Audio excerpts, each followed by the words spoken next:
देवप्रयाग विधानसभा में स्टेडियम नहीं थे। आज आप देख लीजिए कि 4 स्टेडियम का निर्माण लगभग पूर्ण हो चुके हैं। बहुत सारे काम हमने किए। आज हॉस्पिटल देखिए, धारी डूमसर में आप जाएंगे हॉस्पिटल आपको मिलेगा।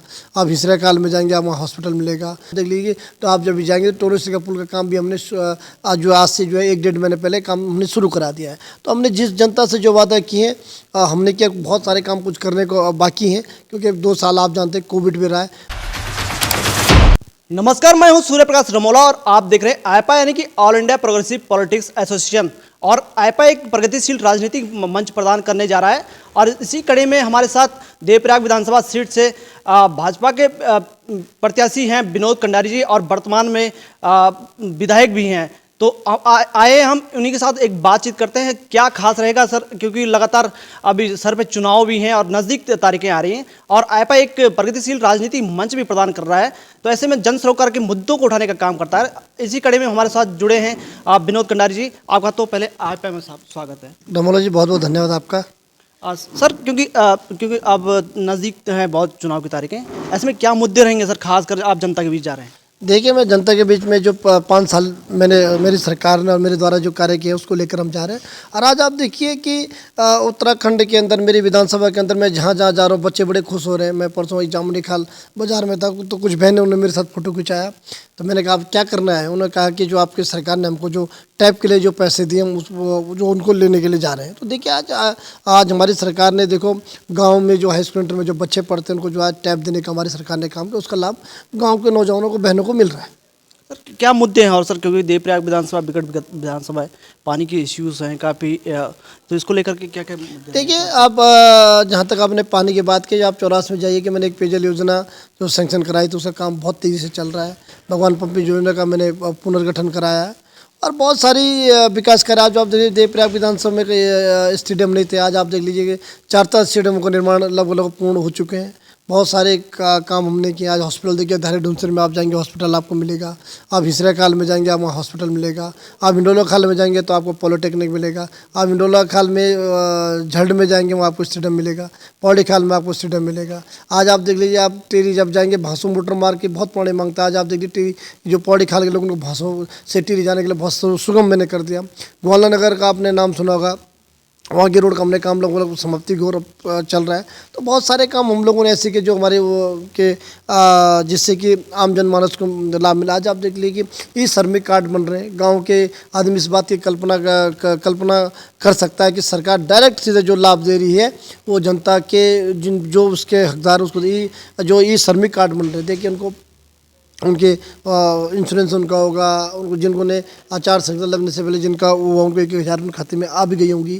तो निश्चित तौर पे यह है कि सरकार ने जो है मूलभूत काम किया। आज आप देख रहे हैं कि जिस तरीके से हमारी सरकार ने कोरोना काल में राशन देने का जो काम किया, वास्तव में लोगों को लग रहा है कि मोदी सरकार, धामी सरकार ने काम किया। तो वास्तव में जनता चाहती है कि हम पुनः यहाँ उत्तराखंड में भारतीय जनता पार्टी की सरकार बनाएंगे। सर, आपके पास चैलेंज भी है क्योंकि पूर्व कैबिनेट मंत्री हैं दो आपके सामने, तो इनसे कैसे पार पाएंगे? मैं इनसे तो कि जो आपने मेरे प्रतिद्वंद्वियों की, आप मेरे प्रतिपक्षी मित्रों की बात की, मित्र तो मैं नहीं कह सकता हूँ, उन दोनों को मैं अपना अभिभावक मान सकता हूँ। सर, क्योंकि अभी 5 सालों में क्योंकि महंगाई भी मुद्दा रहेगा सर, क्या बीजेपी के सामने कोई चैलेंज रहेगा? देखिए, भारतीय जनता पार्टी ने काम किया है और मैंने आपसे कहा इस विधानसभा में पहले केवल लोग पत्थर लगाते थे, काम नहीं करते थे। हमने काम पहले किया और पत्थर बाद में लगा। हमने काम की गति को दिया, काम धरातल उतार के दिया है। मैंने आपसे कहा, इससे पहले इस विधानसभा में मेरे विधायक बनने से पहले सारे मंत्री रहे।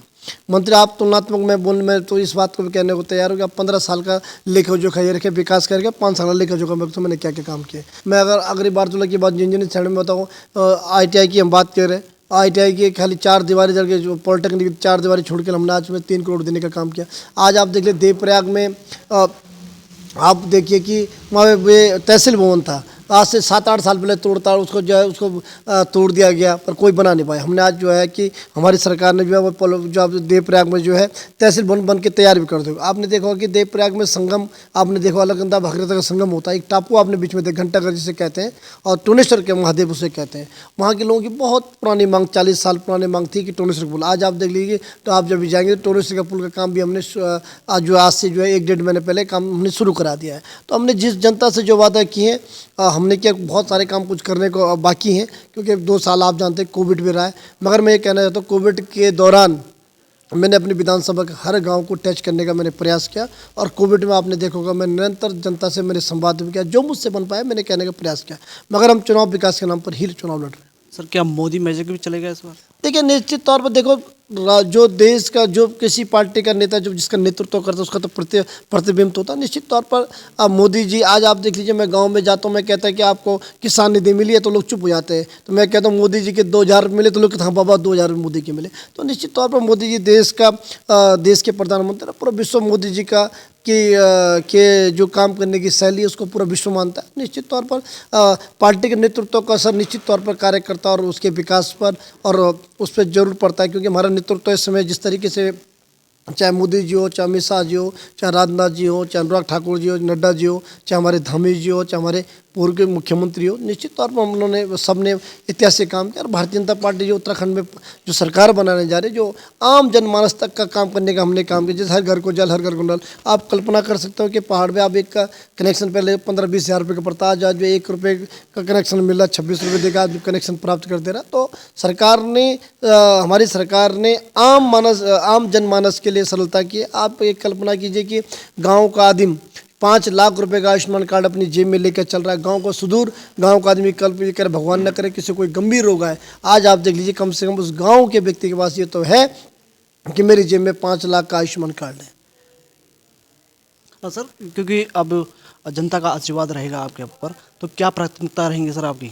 देखिए मैंने आपसे कहा अपनी देवप्रयाग की जनता के साथ मेरे एक बेटे का संवाद है, और मैं 2017 में भी बेटा बनकर गया था और 2022 में भी बेटा बन के ही गया और अपने विकास के एजेंडे को लेकर गया हूँ। आपने देखा होगा कि मैंने इस विधानसभा में एक भारत दर्शन का कार्यक्रम चलाया था, जो बहुत बड़ा पॉपुलर 2 साल कोविड होने के कारण मैं इसको कंटिन्यू नहीं कर पाया।